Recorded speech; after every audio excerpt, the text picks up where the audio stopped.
గురుభ్యో నమః. ఋతుజాతకం. ఒక అమ్మాయి పుష్పవతి అయినప్పుడు చూసే ఋతుజాతకం, దాని ప్రాముఖ్యత మరియు వివిధ సమయాల్లో అది కలిగించే ఫలితాల గురించి వివరణాత్మక సమాచారం ఇక్కడ ఉంది. ఋతుజాతకం అంటే ఏంటి? ఒక అమ్మాయి బాల్యం నుండి యవ్వనంలోకి అడుగుపెట్టే కాలాన్ని ఋతువు లేదా పుష్పవతి అవ్వడం అంటారు. పుట్టినప్పటి నుండి మరణం వరకు జరిగే విషయాలను జన్మజాతకం చెప్తే, వివాహం తర్వాత జీవితంలో గర్భాశయ ఆరోగ్యం మరియు సంతానోత్పత్తి గురించి ఋతుజాతకం చెప్తుంది.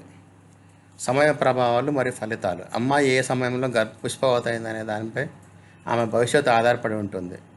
అర్ధరాత్రి 12 AM నుంచి 3 AM వరకు ఈ కాలాన్ని కాళీజామం అంటారు. ఈ సమయంలో ఋతువు అయితే శరీరంలో ప్రతికూలత, నెగటివ్ ఎనర్జీ ఎక్కువగా ఉంటుంది. వీరు విషయాలు నెమ్మదిగా అర్థం చేసుకుంటారు మరియు ఇతరులు వీరిని మొండివారిగా లేదా అహంకారాలుగా భావించే అవకాశం ఉంది. బ్రహ్మ ముహూర్తం 4:30 నుంచి 6 AM వరకు.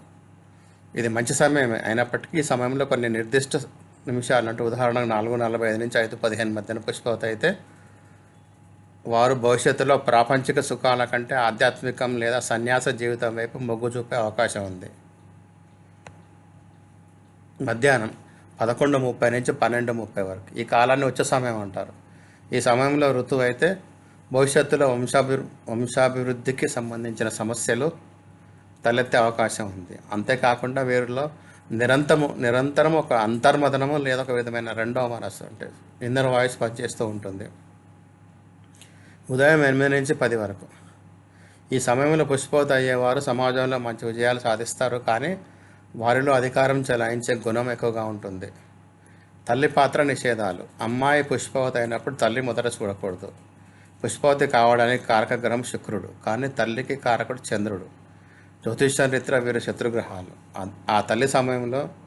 తల్లి ఆ సమయంలో రక్తాన్ని చూడడం వల్ల కలిగే ఆందోళన లేదా భావోద్వేగం అమ్మాయిపై ప్రతికూల ప్రభావం చూపే అవకాశం ఉంది. కాబట్టి రక్త సంబంధం లేని వారు లేదా వయసులో పెద్దవారు మొదట చూడడం మంచిది.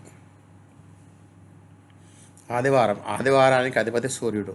ఒకవేళ అమ్మాయి ఆదివారం పుష్పవతి అయితే ఆ సమయంలో జాతకంలో శుక్రుడి స్థితి సరిగ్గా లేకపోతే ఆమె జీవితాంతం ఉద్యోగం లేదా వృత్తి కోసం వెతుకులాడాల్సి రావచ్చు. బుధ, గురు, శుక్రవారాలు. ఈ వారాల్లో పుష్పవతి అవ్వడం శ్రేష్టమైనది మరియు మంచి ఫలితాలు ఇచ్చేదిగా పరిగణించబడుతుంది. సంప్రదాయ ఆచారాలు మరియు వెనుక ఉన్న జ్యోతిష్యం. ఇనుము రక్షణ కోసం ఇనుప మేకు లేదా వస్తువుని ఇస్తారు.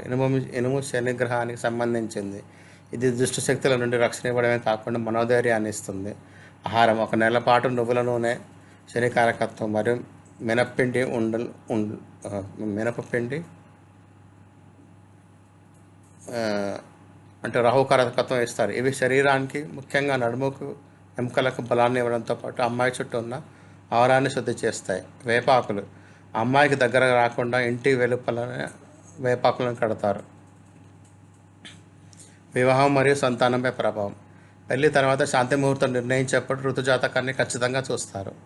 గర్భాశయం ఏ సమయంలో బలంగా ఉంటుంది, ఎప్పుడు గర్భధారణ జరిగే అవకాశం ఉందనే విషయాలను ఋతుజాతకం ద్వారా జ్యోతిష్యులు లెక్కిస్తారు. ఒకవేళ ఋతువు అయిన సమయంలో విషకన్యకా యోగం ఉంటే అటువంటి దోషాలు ఉంటే అవి భర్త ఆరోగ్యానికి లేదా వైవాహిక జీవితానికి ఇబ్బంది కలిగించవచ్చు. అందుకే సరైన సమయంలో శుద్ధి, పుణ్యవాచనం చేయడం ముఖ్యం. ఆధునిక కాలంలో చాలామందికి విషయాలు పట్టించుకోకపోవడం వల్ల సంతానలేమి సమస్యలు, IVF వంటివి పెరుగుతున్నాయని మనం సూచిస్తున్నాయి. ఎంత ఆధునికత పెరిగినా వివాహ ముహూర్తాలకు వచ్చే ప్రాముఖ్యత ఈ శాస్త్రానికి ఇవ్వడం వల్ల జీవితం సుఖమయంగా ఉంటుంది. ధన్యవాదాలు. దయచేసి షేర్ చేయండి, సబ్స్క్రైబ్ చేయండి, లైక్ చేయండి, కామెంట్ చేయండి.